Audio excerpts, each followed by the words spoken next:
Welcome along to Friday Forum Live, broadcasting direct to you from Point Blank here in East London. Now, one area that can be a little bit tricky to get your head around if you are an unsigned artist is performance and publishing. So today we're joined by Greg Marshall from PRS for Music to give you a bit of an insight into how you can make the most of their service and how you can make sure that you're receiving all income due for performance and reproduction of your music.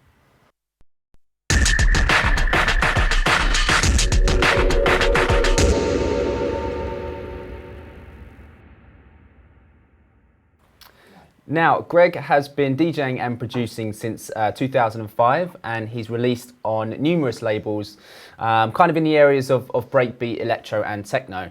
Greg also studied our mixing dance music course online back in 2011. So yeah, just before we get into it as well, I have to say for all of you guys watching at home, Friday Forum is of course your chance to get involved as always. So any questions you've got for Greg, just post them up in the comment section and we'll do our best to run through them all towards the end of the session. So yeah, welcome along Greg, how are you doing? I'm good, how are you? Very well, thanks for coming along. Thanks for having me. So first of all, just before we get into PRS, I just wanted to say, you know, thanks for studying the course with us. First of all, how was the experience? Did it kind of help your production output at all? Yeah, it really worked for me. I took the Mixing in Ableton course, and I just found, I think online work, online courses work for me because you can watch the modules over and over again until you really get it, really understand, rather than say if you're in a live lecture scenario, it goes past once, and if you haven't taken the notes, you don't have it. But it really helped me kind of use or look at the mix down as a separate part of the creative process. Okay. Whereas previously I was sort of trying to make everything sound right as I went. And sometimes by the time you've got to the end of a tune, if you've got a creative process like mine, which is pretty much sort of throw lots of ideas down and see which bits work. What you end up with can be quite messy with regards to how you've used channels and effects. But the mixdown course sort of allowed me to then decide to take all that audio out of one. I sort of mixed in create in FL Studio, took all the audio out of that, put it into Ableton, and then have a really focused mixdown process. Yeah. So you kind of just have a whole session dedicated to mixing. Yeah, exactly. So and the tutor was great. It was Steve Travell. Really knowledgeable guy. Yeah, cool. So yeah, the other thing I wanted to ask is if you can kind of take us through some stuff that you think producers should know about how they can kind of monetize from dance music. You know, we've got a lot of budding producers out there who I'm sure are looking to take that next step, really. Sure. Okay. Well, I'm here to talk about PRS for Music, and that is there is an income stream for dance producers. If your music is being broadcast on radio, television, used online or reproduced, and that income stream is accessible by joining PRS and MCPS. So what I'm going to look at is, I'm going to go through this fairly rough agenda, which is what is PRS for Music, the difference between MCPS and PRS, similar organisations in other countries, because I'm aware not all the viewers are going to be based in the UK, just how it works, how a royalty is generated, when and how to become a member, and the Amplify. I'm going to talk about the Amplify Dance Music Initiative, which is something that we're doing at PRS to engage with the dance community to ensure they join and get the most out of our service. So the basics are, you know, PRS for Music is a royalty collection society and distribution society. It has both members and customers, and its customers buy licenses from us, which allow them to legally use our members' music. The money raised from issuing these licenses are paid out as royalties to the members whose works have been used by our licensees. So PRS and MCPS are linked organisations under the banner of PRS for Music. And they differ because the Performing Rights Society, PRS, collects and distributes royalties when music is performed publicly. That's concerts, gigs, broadcasts and online usage. And MCPS, the Mechanical Copyright Protection Society, collects and distributes royalties when music is copied or reproduced, so that's CDs, DVDs and downloads. as I say, we're a UK-based organisation and mainly UK usage focused, although for online usage we do license across Europe, the major download providers and streaming services. But there are similar organisations likely to be a similar organisation in the country in which you're living, if you're wherever you're watching from. And so it's worth checking out who are the Performing Rights Society or the Performing Rights Organisation and Mechanical Rights Organisation in your country, and join if you're getting usage in any of these areas I just mentioned. So moving on. So how does it work? How is a royalty generated? So the basics of it are PRS and MCPS have music using customers like festivals, radio, TV broadcasters, record labels that are producing physical product, they're MCPS customers in particular, online download stores like Beatport, iTunes, clubs, and also streaming services like Spotify. They're all customers or licensees of PRS and MCPS in some cases. And the basics of how the system works is our music using customers pay for a license, and they also provide details of which music is used by their service. Our songwriters, composers and music publishers register their works to our database, so we have details of songs that they've written that are in the public domain and who should benefit from the writer shares on those songs. And then we match the music usage data and the songwriter song registrations and create a royalty that goes out to our members. So if your music, if you're producing music that's been used in any of the scenarios that I've sort of touched on, it's worthwhile joining PRS and also MCPS. If you're an unpublished writer, you should definitely join MCPS too. If you're published, then the mechanical side of things, the mechanical rights are collected by your publisher, and they tend to do the admin too. So this session is really focused on writers that aren't published. So, and there's a little bit on this screen that kind of shows if you do join both PRS and MCPS, the joining fees are £50 each. It's a one-off payment for a lifetime, so there's no yearly subscription. And it just lists a few details of how you'd earn £100 back from music usage. So examples are a couple of plays on Radio 1 will produce, if you've got a 3-minute track, that'll be about £100 worth of performance royalties. 4 plays by DJs at major UK dance festivals. We collect setlist information from DJs at festivals, and if your track's included or played at a festival and we get the setlist, then it can be worth about £25. 15 live gigs in a pub or a club. We do a gigs and clubs scheme where if you send in and give us details of the sets that you're playing and where you've played them, we'll make a payment based on that information. And then there's some online numbers there, so about 150 iTunes album sales, 700 single downloads on Beatport, or 70,000 streams on a music streaming service like Spotify will produce about £100 worth of royalties. So, how do you join? PRSformusic.com is where you'd visit to sign up.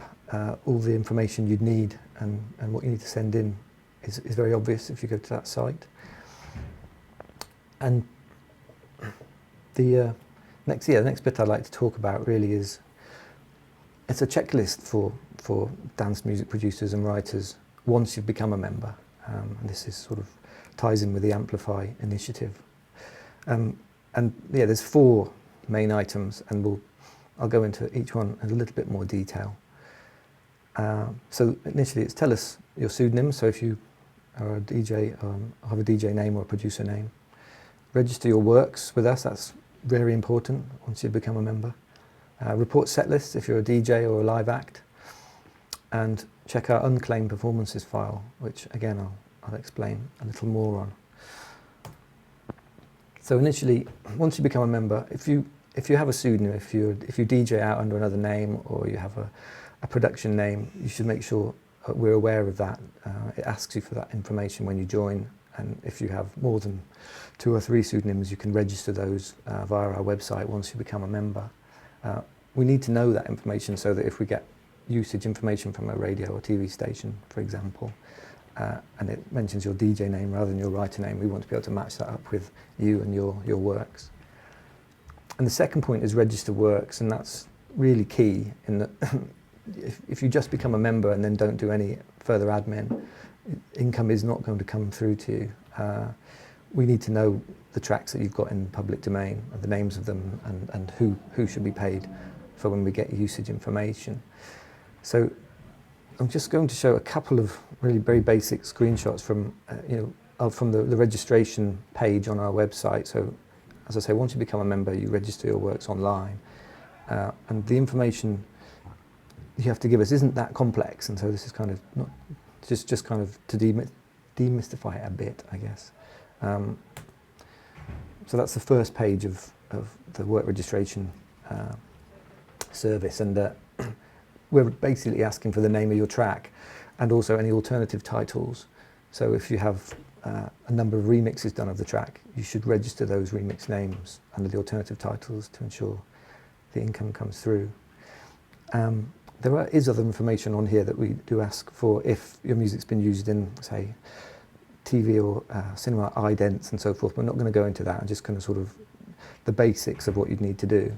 Register the title and tell us who wrote it. So that would be, in this example, I've got myself, I'm registering my own share of a track, which is, and I'm one other co-writer, so I've got my name and then my shares of 50% of the performing and 50% of the mechanical, and the same for my co-writer. Although it's not someone I've actually co-written with, it's someone who I'd like to co-write with. But yeah, so the admin isn't that daunting. There's videos online that show you how to do this kind of thing, and every information box has a help text element so you don't get lost in what you're doing. So definitely do it.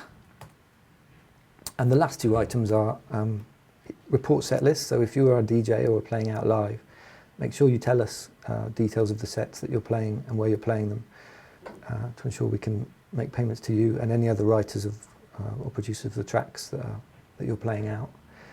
And the final one is to check our unclaimed performances file, and that's where if we get information from any of our licensees of a music usage that we can't match up to any of the works on our system, then it'll go into this file, and the reasons why it might not match might be they've given us incomplete information, or the name they've quoted as the artist has got the spelling slightly wrong. Mm-hmm. But it's just worth checking in there to make sure you're not missing out on any income. And I guess that could be the case that if you could register and then something that was unclaimed a while ago, would that happen if you hadn't registered yet, sort of thing? Well, if you weren't a member already, unfortunately it's not possible to claim prior to your membership. Okay. Really.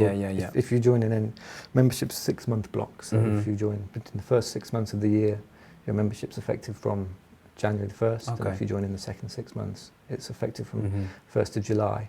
But once your membership's in place, you have a 3-year period to look at the unclaimed file and see, assuming you were a member at the time when the broadcast or the usage took place.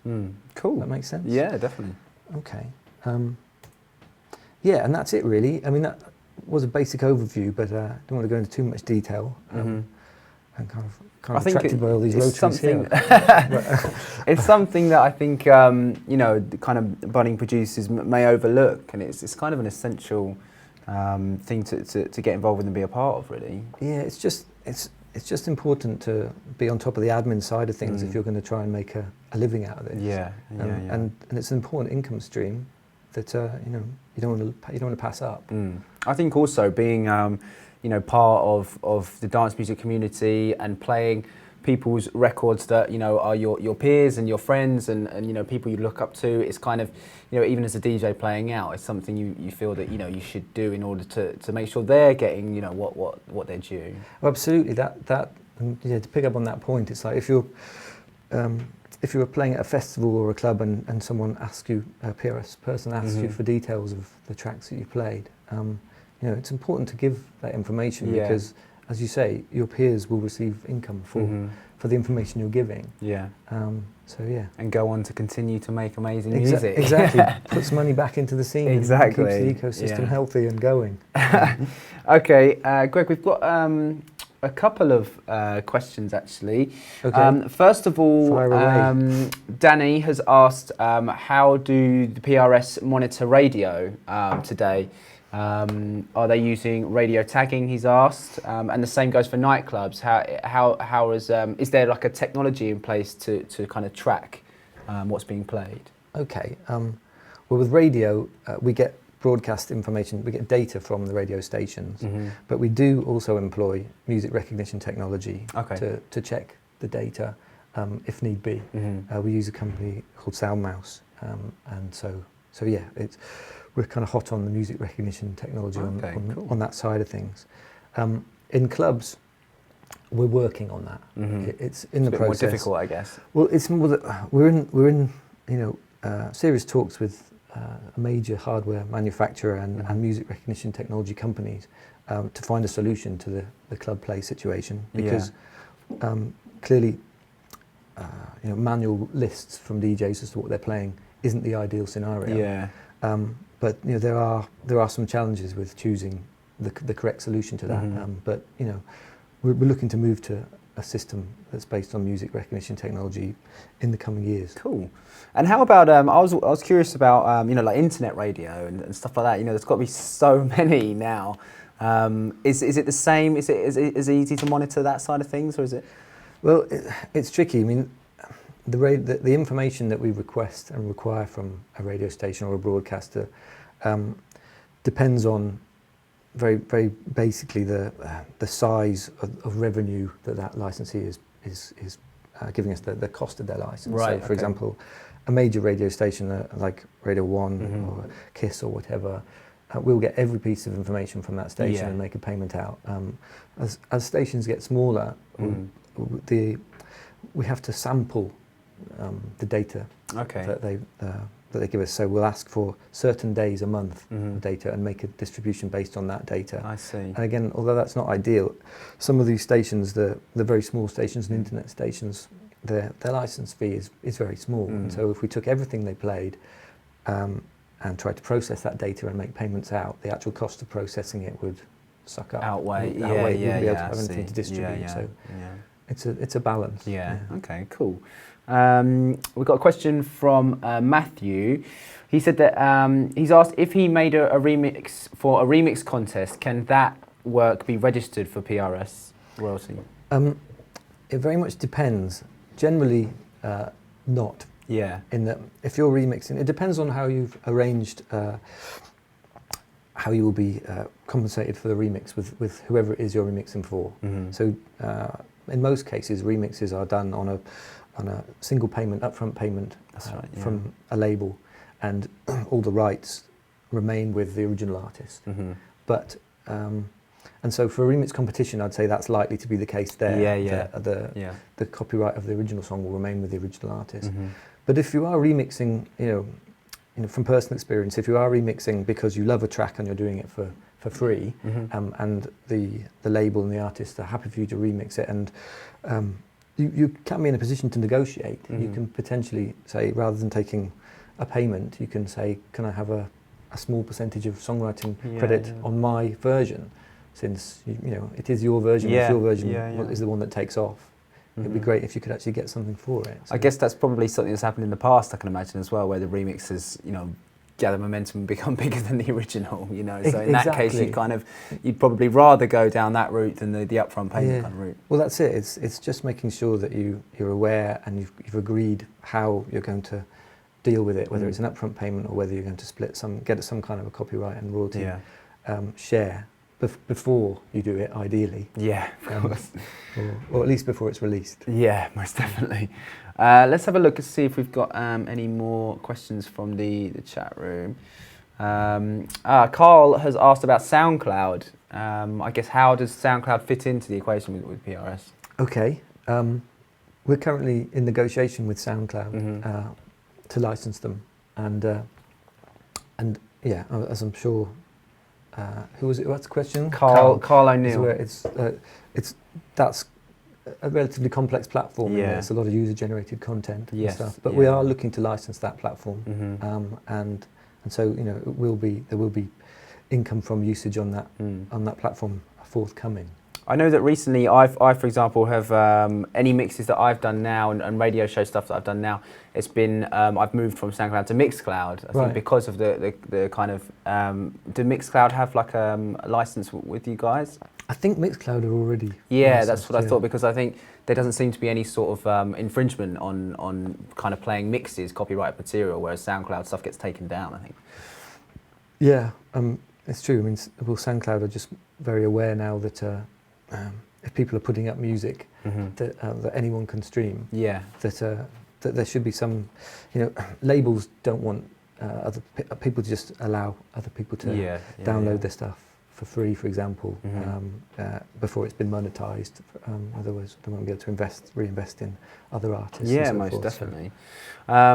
Okay, so the other thing I wanted to ask is, obviously you can't kind of give us specific figures, but I wanted to know, any examples of electronic acts that have really benefited from PRS as members, really.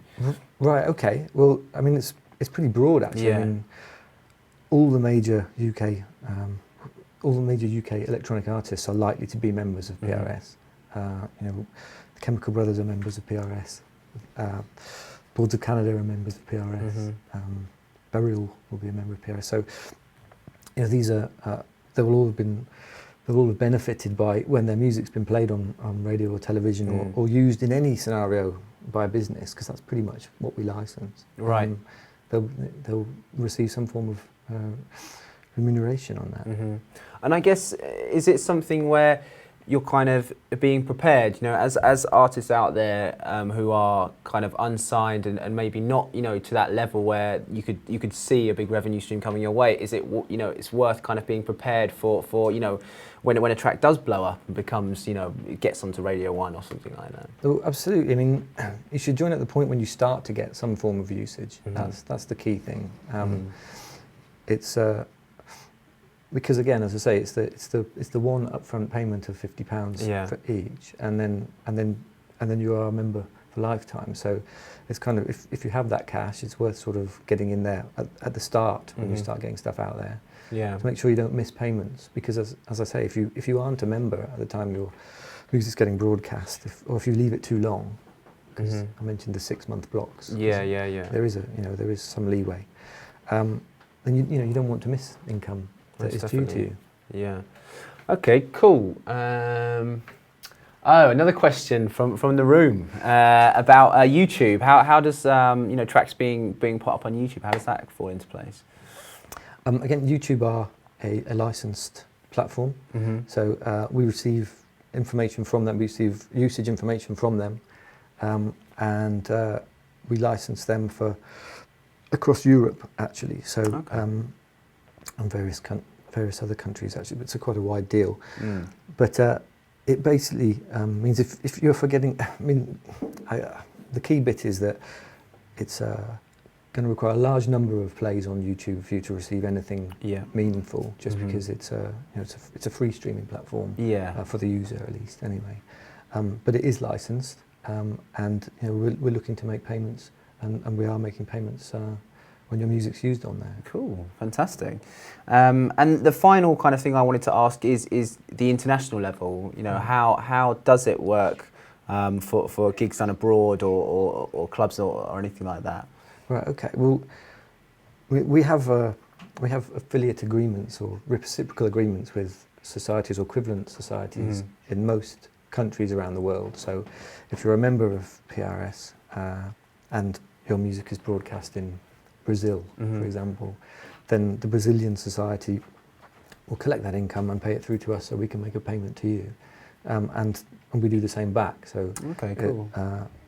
So we're representing their writers here if their music is broadcast here. So, but as far as whether you can make money from or whether PRS can help you making money from the gigs and so forth, it should filter through Yeah. But each person, each society has their own policy on what they pay out and what they don't. So. Cool. I think we've got another one. More questions on YouTube. Right. Apparently, we've got a few more questions in the comment section itself. Coming in thick Let's and have fast. a quick look. I know how to watch. Okay. So Lawrence has asked if there's any way if there's any way we can monetize our DJ mixes. He's a partner and wants to know if he can get any money out of it. Monetize his DJ mixes? Yeah.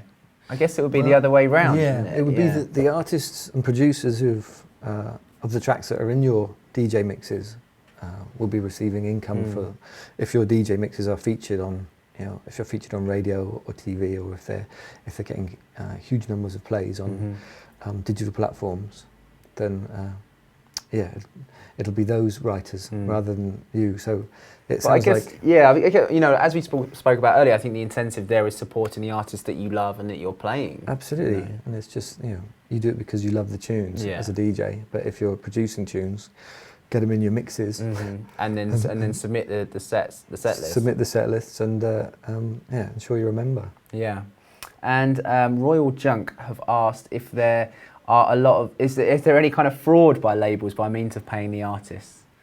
I'm not sure quite what they're getting at there. It's slightly undefined. I guess have you ever come into sort of any discrepancies with artists or labels or anything like that over kind of royalty issues? Well, there can be scenarios where it's possibly what he's getting at is that I kind of showed you how to register works online, and once you're a member, you can register any work name you like. Right. Okay. And say it's yours. But if there is already another artist, if it appears to be a counterclaim, if it appears to be a dispute between two works, we don't just accept the next registration that they're due money on it. It comes to a scenario where both parties have to provide evidence of who wrote the track, or there's a what's called a duplicate claims process, and the outcome of that, if it ends up being a dispute and both parties have supplied evidence that they wrote the track, then we freeze royalties on that track until both parties agree how it should be split, or we get a court order telling us how we should pay it out, or who the triumphant party is. Cool. Let's just have a quick look as we are approaching the end of the session. Let's have a quick look through the comment section. So another question from the room from our esteemed colleague Stuart. Keep it rolling. If there's any chance of back payment from a record, I guess. So like we spoke about earlier, I mean, is there for past plays, I guess? Okay. There's two different scenarios, I guess. Back payments on mechanical royalties, so MCPS royalties. If you're an artist or you're a writer or producer who's had tracks on a physical product, and you're in the past and you haven't become a member, right? You become a member now. For physical product, it's possible for us to invoice record labels for a period of 6 years prior to the 6 years from release of the original product, to try and bring mechanical royalties in for our members. Cool. So there's back payment possible in those scenarios. On the performing rights side of things, you can't claim royalties really prior to when your membership starts. But once your membership is in place, if you forget to register a work, for example, or you're not aware of your track becoming popular somewhere, played, then and you haven't received the income, it's possible to submit a query to our members services team for a period of 3 years, and we can investigate where that income went, and potentially you can get a payment that way. Fantastic. That Cool. makes sense? Yeah, it does indeed. Cool. as I say, we have approached the kind of end of the session, but what we will do, if you guys watching, if you do have any more questions or anything, feel free to post them up in the comment section, and we'll do our best to kind of run through them as well. Also, just to say, this whole thing is going to be archived in full virtually straight after the session's ended. So, anything you want to go over again and refresh your knowledge, feel free to watch back. And Greg, many thanks for coming down. No, thanks for having me. It's very informative. Really I think enjoyable. a lot of people are going to learn some good stuff there, definitely. I hope so. Thanks for watching. Yeah, thanks for watching, guys. And we'll be back again next week, Friday at 4 o'clock for Friday Forum. In the meantime, keep locked to the Bank Plus page, the Facebook, the Twitter, Instagram, and all that good stuff. And we'll see you in a week's time. Thanks for watching.